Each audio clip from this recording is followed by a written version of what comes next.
안녕하세요. 알려줌 TJ 마룸입니다. 오늘은 충격 살찌는 몸, 한번 굴러가면 멈추기 어렵다라는 제목으로 살펴보겠습니다. 우리는 왜 살이 찌는가? 그리고 왜 빼기 힘든가? 이 이야기를 듣고 나면 여러분의 생각이 바뀔지도 모릅니다. 어떤 사람들은 충격을 받을 수도 있고 어떤 사람들은 드디어 이유를 알았다고 느낄 수도 있죠. 하지만 확실한 건 우리는 너무 오랫동안 잘못된 방식으로 체중을 바라봐 왔습니다. 자, 상상해보세요. 아주 오래전 인류가 사냥과 채집을 하던 시절입니다. 음식이 넉넉하지 않으니 우리 몸은 살이 잘 찌는 방식으로 진화했어요. 언제든 굶을 수 있으니 칼로리를 저장하는 능력이 생존의 필수 조건이었죠. 더 많이 저장할수록 더 오래 살아남을 가능성이 높았습니다. 그런데 지금은 우리는 사냥을 하지 않습니다. 심지어 채집도 안 해요. 스마트폰을 몇 번 누르면 음식이 문 앞까지 배달됩니다. 그런데도 우리 몸은 여전히 옛날 방식을 고집합니다. 혹시라도 또다시 굶주릴까봐 먹은 걸 가능한 한 저장하려고 하죠. 여기서 끝이 아닙니다. 살찌는 몸, 한번 굴러가면 멈추기 어렵다. 혹시 이런 경험 해보셨나요? 배가 부른데도 계속 먹고 싶은 기분. 이건 그냥 기분이 아닙니다. 실제로 우리 몸에서 일어나는 생리적인 반응이에요. 특히 기름지고 단 음식을 많이 먹으면 뇌의 시상하부가 손상됩니다. 이 시상하부가 하는 일이 뭘까요? 바로 포만감을 느끼게 해주는 역할이죠. 그런데 이게 망가지면 배부름 신호가 제대로 전달되지 않습니다. 음식을 충분히 먹어도 몸은 아직 배고프다라고 착각해요. 결국 더 먹고 더 저장하고 살은 계속 찌는 악순환이 시작됩니다. 여기에 또 하나. 혹시 다이어트를 했다가 다시 찐 적 있나요? 체중 감량 후 몸무게가 돌아오는 게 너무나 당연한 현상입니다. 왜냐고요? 우리 몸이 체중이 줄어드는 걸 생존 위기로 인식하기 때문이에요.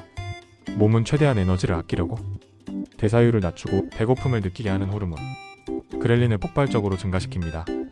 그래서 다이어트를 하면 할수록 오히려 체중을 유지하기 어려워지는 거죠. 살 빼는 게 의지 부족 때문이라고? 이쯤 되면 궁금하실 겁니다. 그래서 체중 감량이 어려운 게 결국 개인 의지 부족이 아니라는 거야? 맞습니다. 체중 감량을 단순히 덜 먹고 더 움직이면 된다 라고 생각하는 건 비만을 너무 단순하게 바라보는 오류예요. 물론 식단 조절과 운동이 중요합니다. 하지만 그것만으로 해결되지 않는 사람들이 많습니다. 누군가는 유전적으로 더 살이 잘 찌는 체질이고 누군가는 특정 약을 복용하면서 체중이 늘어나기도 합니다. 어떤 사람들은 건강한 음식을 구하기 어려운 환경에서 살고 있죠. 게다가 비만은 엄연한 질병입니다. 우리가 고혈압이나 당뇨를 의지만으로 치료하라고 강요하지 않듯이 비만도 마찬가지예요. 그러면 어떻게 해야 할까?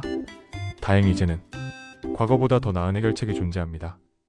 과거에는 비만 치료약이 체중의 5%에서 10% 정도 감량시켜주는 수준이었지만 최근에는 체중 감량뿐 아니라 유지까지 도와주는 신약이 등장했습니다. 하지만 약만으로 해결될까요? 아닙니다. 진짜 중요한 건 맞춤형 접근입니다. 어떤 사람에게는 식단과 운동이 효과적이고 어떤 사람에게는 수술이 필요할 수도 있으며 또 어떤 사람에게는 약물 치료가 가장 적절할 수도 있습니다. 비만에 대한 시선을 바꿔야 한다. 무엇보다 비만에 대한 인식을 바꾸는 것이 가장 중요합니다. 비난과 수치심을 주는 대신 각 개인이 처한 상황과 원인을 이해하는 태도가 필요합니다. 비만 치료의 핵심은 이건 내 잘못이 아니야 라는 것을 깨닫는 데서 시작합니다. 그리고 본인에게 맞는 방법을 찾아야 해요. 우리는 더 이상 사냥꾼이 아닙니다.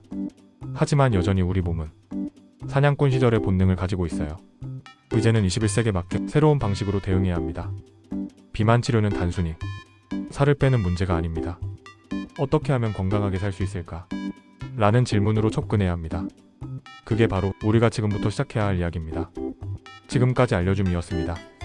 동영상이 좋았다면 구독, 좋아요, 알림 설정 부탁드립니다. 여러분의 응원이 영상 제작에 큰 도움이 됩니다. 오늘도 좋은 하루 되세요. 감사합니다.